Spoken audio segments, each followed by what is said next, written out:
Hi there, you may remember this watch from my review, and when I decided to take it out of the drawer and gave it to someone else, I wanted to charge it because it didn't turn on. And well, I put it into a charge to the wall outlet firstly for a day, then I used a power bank next day, then I tried the outlet once again and absolutely nothing. I checked the clip, it conducts the current. There is some draw of the current, so I suspect it simply discharged a little bit too much, and there is either something wrong with battery or basically the circuitry of the battery cut out the charging here. And let's start with removing the belt, and then well, I found a suction cup to take it apart. But it's probably glued here because there aren't any screws around there, and so I will start with that, and I will use quite a bit of heat to take this glue out. Maybe I will be able to put it back in, but we will see. Well, it's already broken, you cannot break it anymore. For that I will use a space heater because I don't have anything else handy. Obviously you want to use a heat gun and something like this, so the temperature will be precise, but usually it takes around 80 degrees to loosen the glue a little bit. And this is glass, so it's not plastic, I think, at least, so that should be quite alright. So let me start with heating this, and let me turn this on. So this will take a while. Let me. It doesn't do anything. Let me try and work around with this plastic tool. It's a fairly soft tool, so it's usually one-time use, but it should help with opening this. Maybe I will just use a spudger. Oh yeah, here we have it. It's probably connected with some kind of tape to the motherboard or the mainboard, or however you want to call this. Oh no, it's just a clip on. That's unexpected. There is the capacitive touch button. So here it is. That's weird. It should short with this one. Sure how that would work. As you can see here, there's nothing much inside. Let me try and spudger this out, because I want to investigate the battery itself and what's going on there.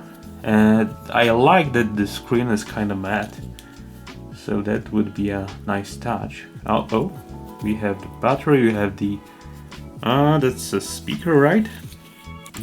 Little speaker, or no? Yeah, it seems so. What the hell is this?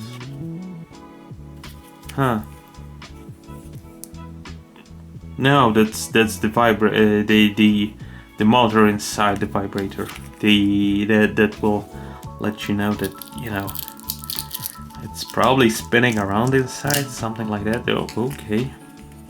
That's the little light that will measure your pressure. Let's leave it be. Well, that's really integrated. I didn't expect that. So let me start with measuring this.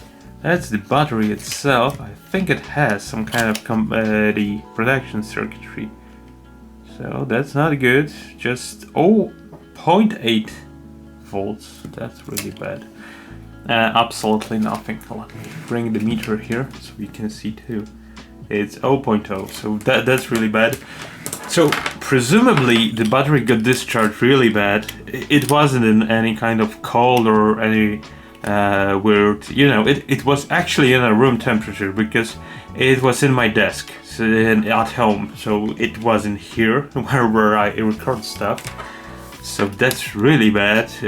Bad news for owners of this watch. So let me try and kickstart this battery by supplying the voltage. Okay, so here's my setup.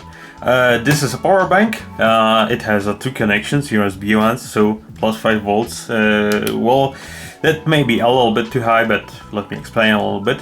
And here we have the connections to the, you know, charging connections. So that should be correct, and it should start with this, but it doesn't. and I have here plus 5 volts, as you can see, and this is the other cable.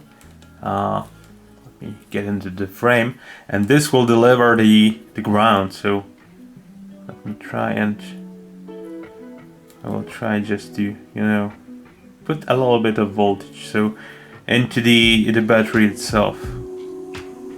Well, maybe the power bank turned off, or something happened. Okay, so let me see if there is any kind of voltage. I will use my meter. Let me just zoom out a little bit, just a tiny bit. Here we are again. Let me go to the volts. Let's see, this is plus. Okay, here we have it. This is minus. Oh. Okay, it started. You should be able to hear the motor. Let me just remove all those connections, because I'm afraid I will, I will break this completely. The battery doesn't heat up too much. It's a little bit warm, but let's see what is going on here. Oh, okay. So we have our little button. That's really interesting. Let me. Okay, so it started to charge. That's really cool. So that's the solution, I guess. You just have to connect additional voltage to the battery directly. Well, that was easy. Well, apart from taking it apart, I will leave it for a few minutes and we will cut back in when it's a little bit charged. Okay, so watch charged for around 10 minutes. I think it's fine.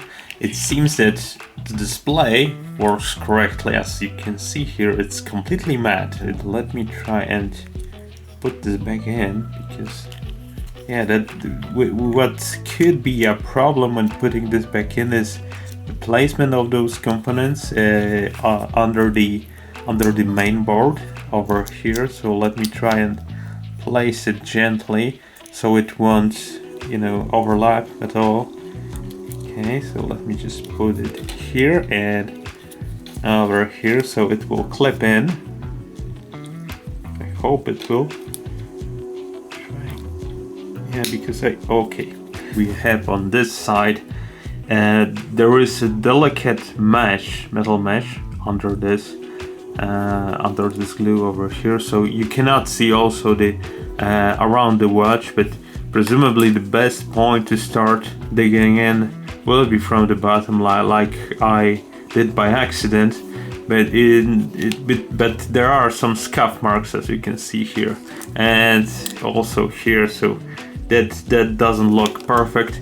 The clips are on the edges here, but I don't think that this will clip in nicely, but that knowledge won't help you with it. But if you will be able to put any kind of tool, maybe a spudger here, and then work around here, but delicately, being very careful not to put it too deeply, because if you push it in very hard, that will probably break the board or the display. It seems to be a very delicate part, so even though this is glued here, what's interesting on the ribbon cable here, I think this is some kind of chip, the display chip, so it could demultiplex the signal or do something similar.